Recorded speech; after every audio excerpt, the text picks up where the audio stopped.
Hey guys, back for another episode of Donald Trump's The Art of the Deal, Chapter 3 Growing Up.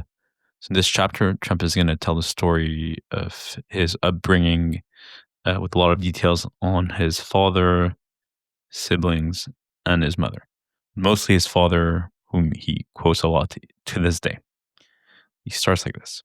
The most important influence on me growing up was my father, Fred Trump. I learned a lot from him. I learned about toughness in a very tough business. I learned about motivating people, and I learned about competence and efficiency. Get in, get it done right, and get out. At the same time, I learned very early on that I didn't want to be in the business my father was in. He did very well building rent controlled and stabilized housing in Queens and Brooklyn, but it was a very tough way to make a buck. I wanted to try something grander, more glamorous, and more exciting. I also realized that if I ever wanted to be known as more than Fred Trump's son, I was eventually going to have to go out and make my own mark.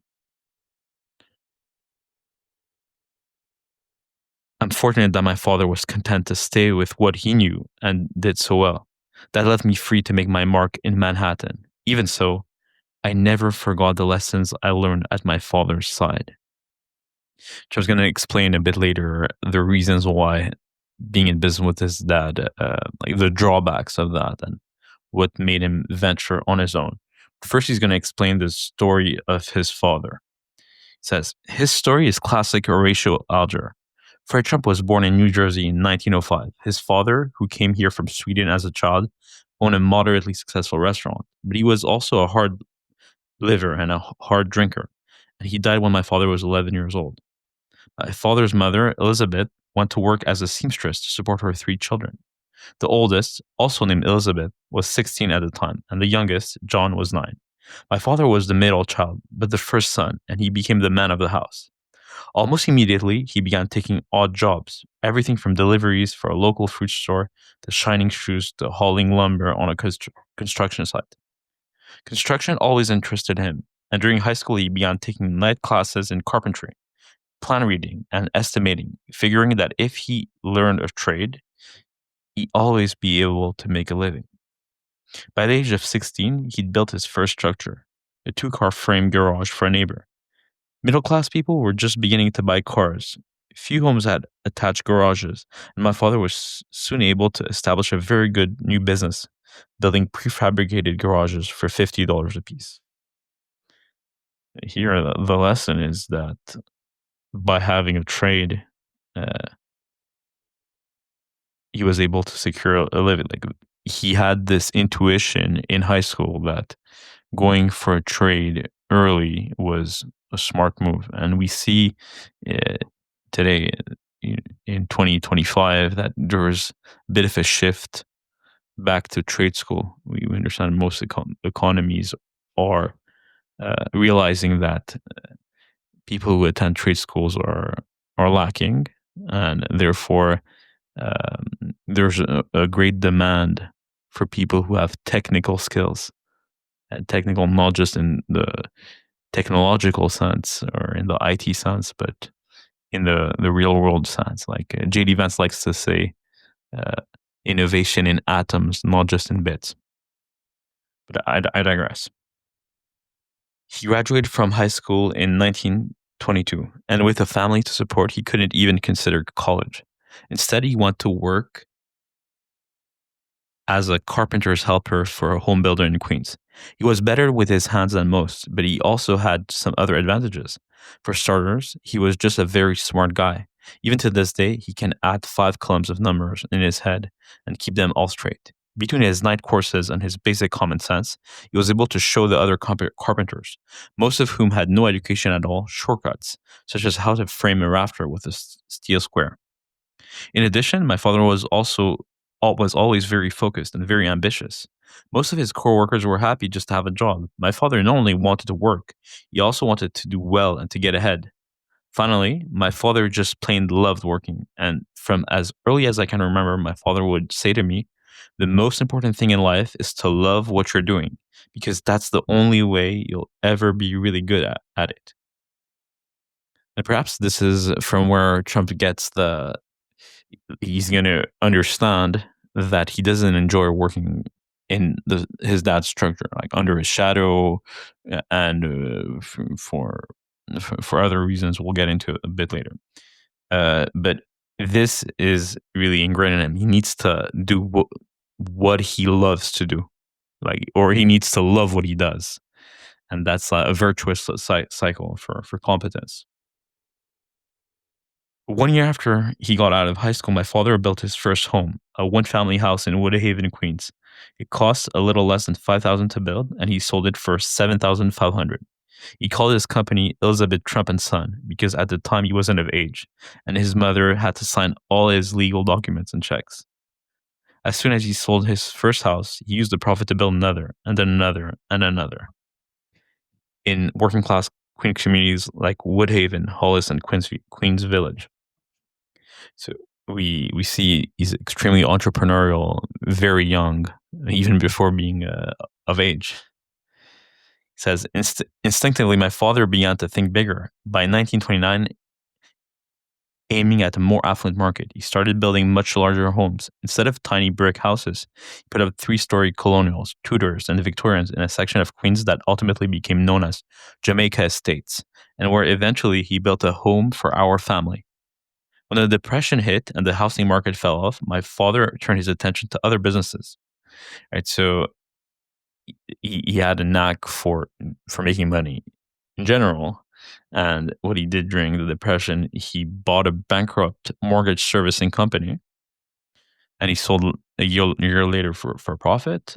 And then he built a self-service supermarket where you had a butcher, tailor, shoemaker, and many services in one area, and it was successful. But within a year, however, eager to return to building, my father sold out to King Cullen for a large profit. So his venture outside of built the construction space was short-lived, even though it was successful. By 1934, the Depression was finally beginning to ease, but money was still tight, and so my father decided to go back to building lower-price homes. And this time he chose the depressed Flatbush area of Brooklyn, where land was cheap and he sensed there was a lot of room for growth. Once again, his instincts were right. In 3 weeks, he sold 78 homes, and during the next dozen years, he built 2,500 more throughout Queens and Brooklyn. He was becoming very successful. Okay, now Trump is going to tell a story of the marriage between his father and his mother. In 1936, my father married my wonderful mother, Mary McLeod, and they began a family. My father's success also made it possible for him to give his younger brother something he'd missed himself, a college education. With my father's help, my uncle John Trump went to college, got his PhD from MIT, and eventually became a full professor of physics, one of the country's greatest scientists. Perhaps because my father never got a college degree himself, he continued to view people who had one with a respect that bordered on awe. In most cases, they didn't deserve it. My father could run circles around most academics, and he would have done very well in college if he'd been able to go.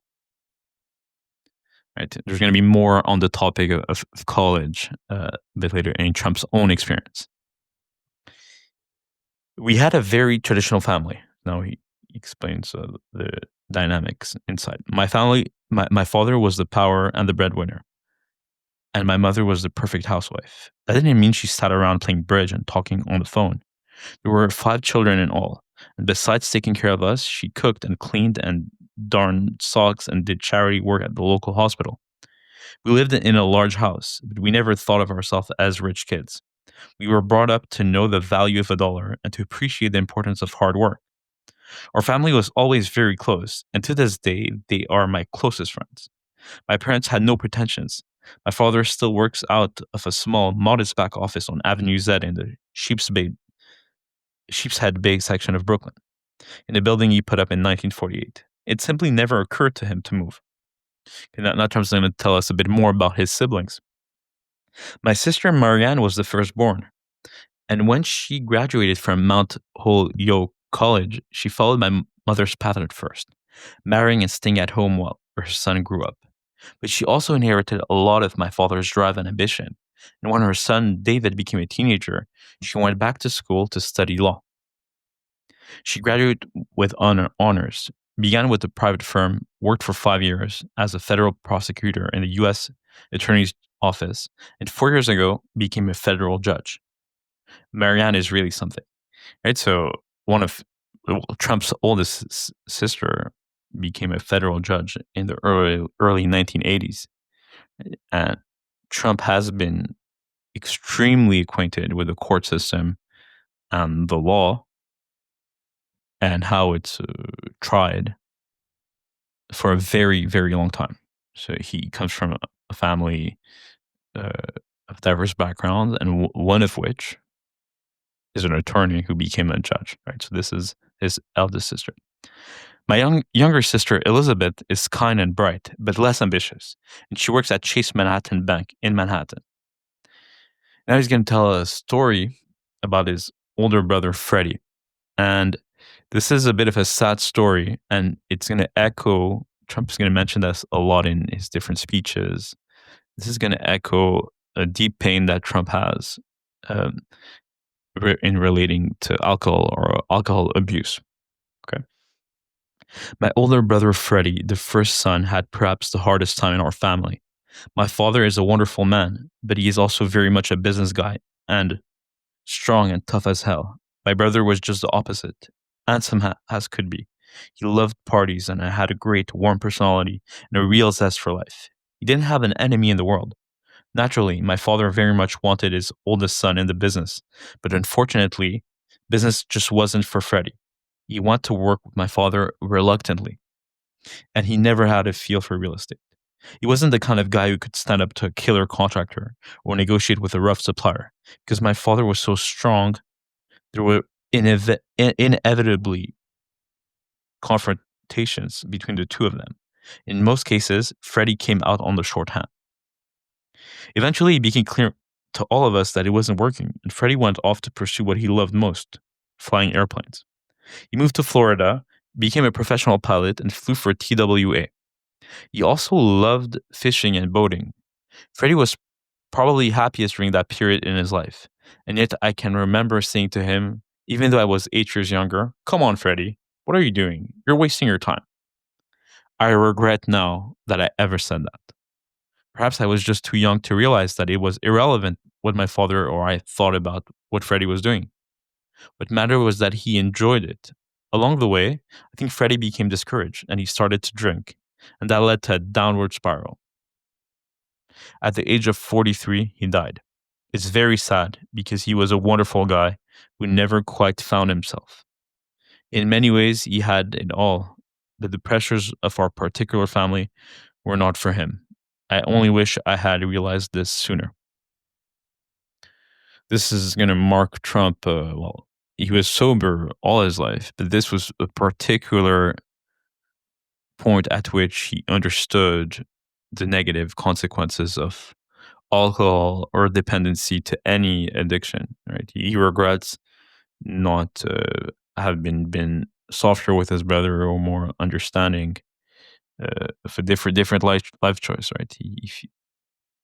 As he says, the fact that it wasn't for him to be in a family business should have been just fine, and they should have encouraged him to pursue what he liked best. But so Trump does reflect on that with a tinge of regret. He goes on in the story and now brings the story back to him. Fortunately for me, I was drawn to business very early, and I was never intimidated by my father the way most people were. I stood up to him, and he respected that. We had a relationship that was almost businesslike. I sometimes wonder if we'd have gotten along so well if I hadn't been as business-oriented as I am. Even in elementary school, I was very assertive, aggressive kid. In the second year grade, I actually gave a teacher a black eye. I punched my music teacher because I didn't think he knew anything about music, and I almost got expelled. I'm not proud of that, but it's clear evidence that even early on, I had a tendency to stand up and make my opinions known in a very forceful way. The difference now is that I like to use my brain instead of my fists. I was always something of a leader in my neighborhood, much of the way it is today. People either liked me a lot or they didn't like me at all. In my own crowd, I was very well liked, and I tended to be the kid that others followed. Then he goes on to tell a story about his with his brother Robert. And they played blocks together, and how he basically built a building out of it and glued it together and didn't return the blocks.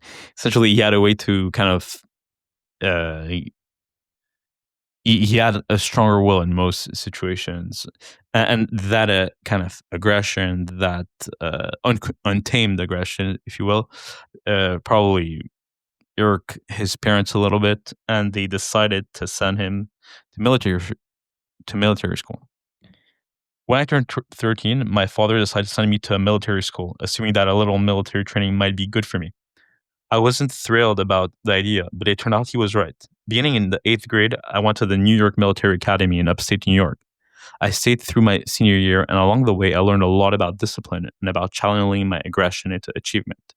In my senior year, I was appointed a captain of the cadets. And perhaps, and we know this by now, that this inspired Trump's deep reverence for all things military. Right? So Trump has a profound respect for the hierarchy and the discipline and the bravery of servicemen and servicewomen, and for the military institutions of the United States. And we know where that comes from. Now he's going to he's going to talk about a teacher in particular who had an effect on him in that setting. There was one teacher in particular who had a big impact on me. Theodore Dobias was a former drill sergeant in the Marines, and physically he was very tough and very rough. The kind of guy who could slam into a goalpost with wearing a football helmet and break the post rather than his head. He didn't take any back talk from anyone, least of all from kids who came from privileged backgrounds. If you stepped out of line, Dobias smacked you, and he smacked you hard.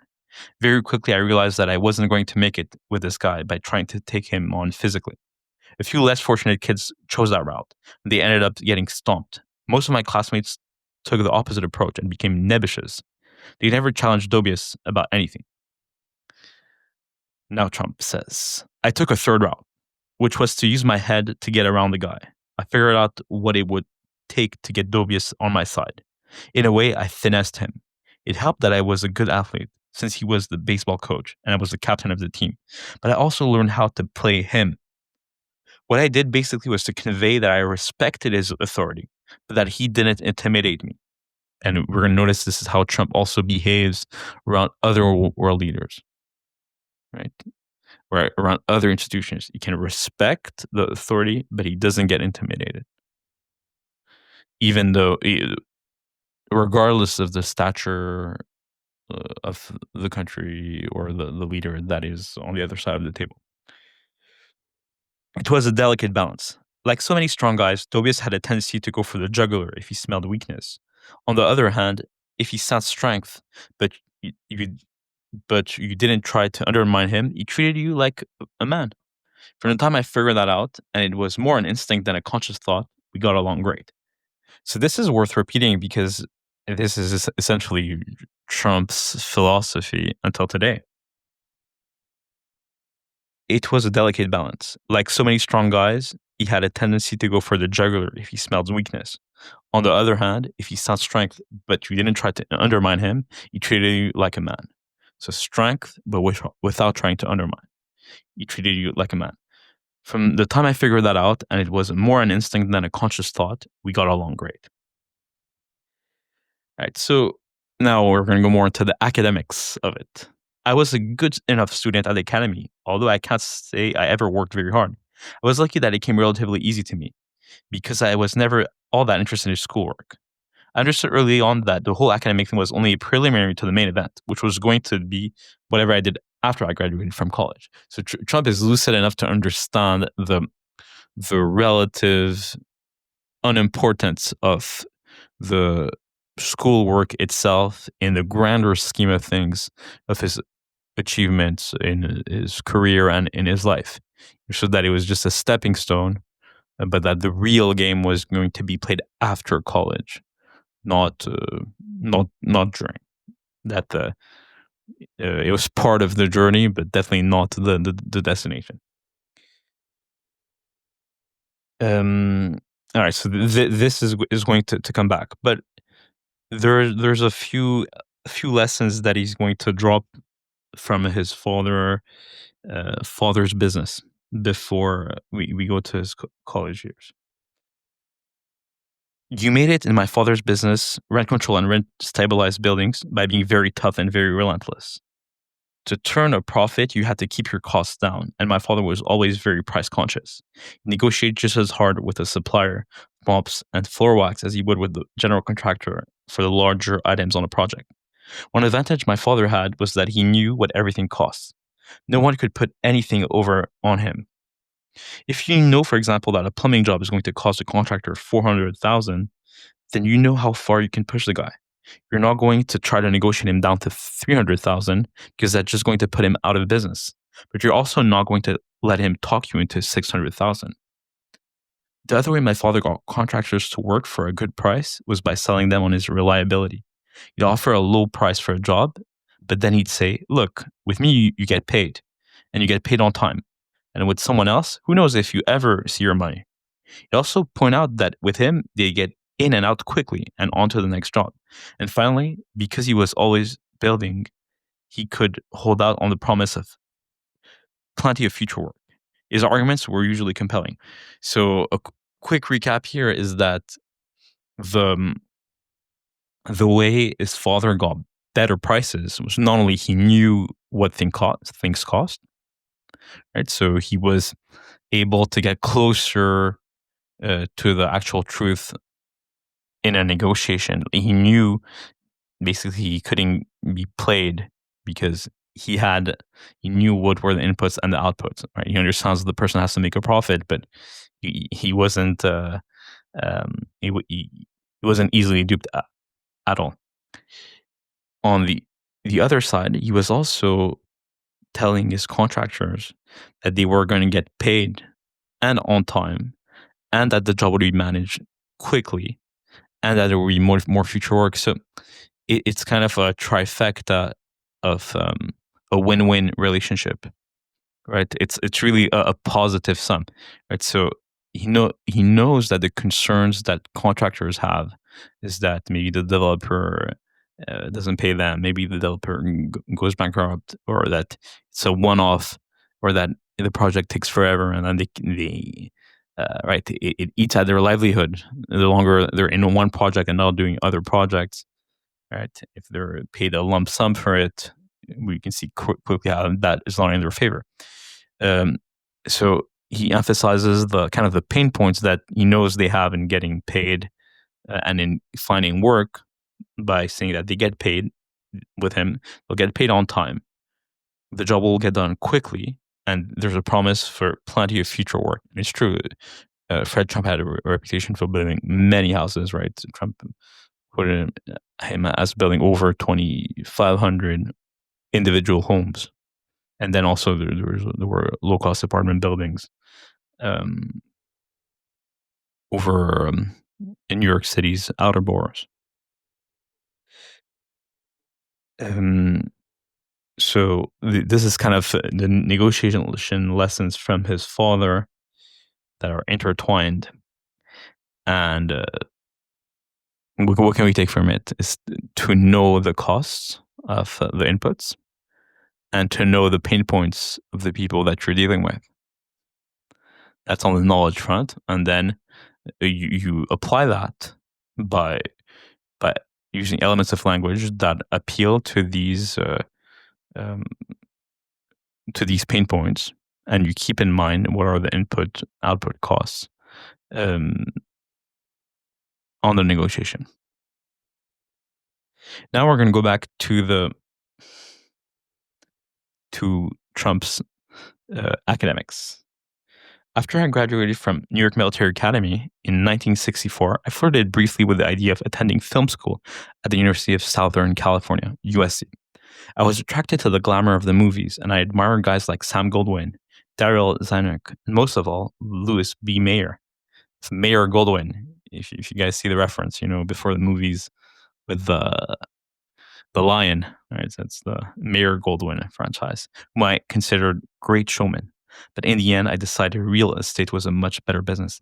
And look, so we see half of Trump is attracted to the showbiz. We see it here, and he's going to give credit to his mom for that. And the other side is attracted to business, and of course, he gives credit to his dad for that. I began by attending Fordham University in the Bronx, mostly because I wanted to be close to home.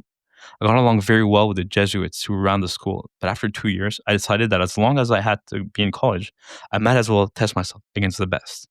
I applied to the Wharton School of Finance at the University of Pennsylvania, and I got in. At the time, if you were going to make a career in business, Wharton was the place to go. Harvard Business School may produce a lot of CEOs, guys who manage public companies, but the real entrepreneurs all seem to go to Wharton. Saul Steinberg, Leonard Lauder, Ron Perelman, the list goes on and on. Here, it's useful to take note of the people that Trump admires, right? So in the entertainment, we said Sam Goldwyn, Daryl Zanuck, Louis B. Mayer. And on the business side, Saul Steinberg, Leonard Lauder, Ron Perelman. Perhaps the most important thing I learned at Wharton, and that's pretty funny, was not to be overly impressed by academic credentials. It didn't take me long to realize that there was nothing particularly awesome or exceptional about my classmates, and that I could compete with them just fine. The other important thing I got from Wharton was a Wharton degree. In my opinion, that degree doesn't prove very much, but a lot of people I do business with take it very seriously, and it's considered very prestigious. So all things considered, I'm glad I went to Wharton. Right. So Trump is showing again his unconventional thing, or basically how much he relies on his own assessment uh, for um, for appreciating things or making decisions. Right. He understands that the value of a Wharton degree, yes, among the degrees available, it is the best business school for entrepreneurship, for people who are driven, right? He says that unlike the Harvard Business School is mostly to train like professional managers who are going to uh, be professional CEOs, but he says the people that have like the raw entrepreneurial spark usually go to Wharton, and usually that's probably because Wharton offers a bachelor's degree, whereas Harvard Business School doesn't. So, and usually the entrepreneurial drive is it's in you younger. It's either there or not, but it's a better moment in life to get things started. And so Trump gives credence to Wharton, but he also doesn't overblow it. He feels that his classmates aren't all that special, and that the degree itself for him isn't all that special. So he says, I was very glad to get finished. I immediately moved back home and went to work full time with my father. I continued to learn a lot, but it was during this period that I began to think about alternatives. For starters, my father's scene was a little rough for my taste, and by that I mean physically rough. I remember, for example, going around with the men we called rent collectors. To do this job, you had to be physically imposing, because when it came to collecting rent from people who didn't want to pay, size mattered a lot more than brains. The second thing I didn't find appealing was that the profit margin was so low. You had no choice but to pinch pennies. There was no room for any luxuries.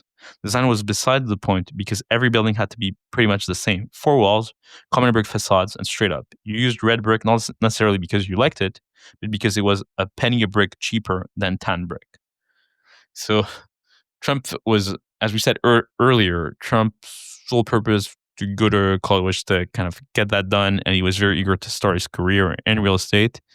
Um, so he went back to work for his father, but quickly once he came back, he was confronted to two major drawbacks. The first was that uh, the scene where his father operated was the lower income housing, um, rent controlled area, and being confronted to people who aren't necessarily paying the rent, or to sanitary conditions that he didn't really like. Right. So with his dad or his dad's helpers, he came to collect, and that was a bit of a rough environment, as we can imagine. It's not exactly um, what a Wharton boy would would aspire or imagine to be doing after graduation. The second thing is he didn't like that everything was cookie cutter, right? Because it was very standardized for governments uh, projects for lower housing. All of the apartments looked the same. There was no room to add creativity. Also, it was on shoestring budgets. The costs had to be controlled A to Z. And Trump, right? So le- like the like the luxury, as we know. So he wanted out, and eventually he did. He says the real reason I wanted out also of my father's business, more important than the fact that it was physically rough and financially tough, was that I had loftier dreams and visions, and there was no way to implement them building housing in the other outer boroughs. Looking back, I realize now that I got some of my sense of showmanship from my mother. She always had a flair for the dramatic and the grand. She was a very traditional housewife, but she also had a sense of the world beyond her. I still remember my mother, who is Scottish by birth, sitting in front of the television set to watch Queen Elizabeth's coronation and not budging for an entire day. She was just enthralled by the pomp and circumstance, the whole idea of royalty and glamour. I also remember my father that day pacing around impatiently. For Christ's sake, Mary, he'd say, enough is enough. Turn it off. They're all a bunch of con artists. My mother didn't even look up. They were total opposites in that sense. My mother loves splendor and magnificence, while my father, who is very down to earth, gets excited only by competence and efficiency.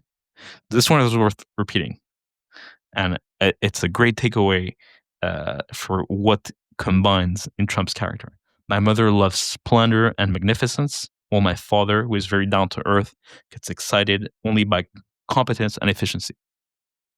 And a great note here is that Trump eventually gets to meet Queen Elizabeth as the president of the United States, and he must have been extremely proud to have lived that moment. So seeing his mom admire that on TV probably inspired him to also want those things, right? To appreciate the luxuries of the ceremonies and the glamour, and and so this is where Trump gets his love for splendor and magnificence, and also grounded by the, his dad's um, appeal for competence and efficiency. So I think those four characteristics summarize what was instilled in Trump by both of his parents.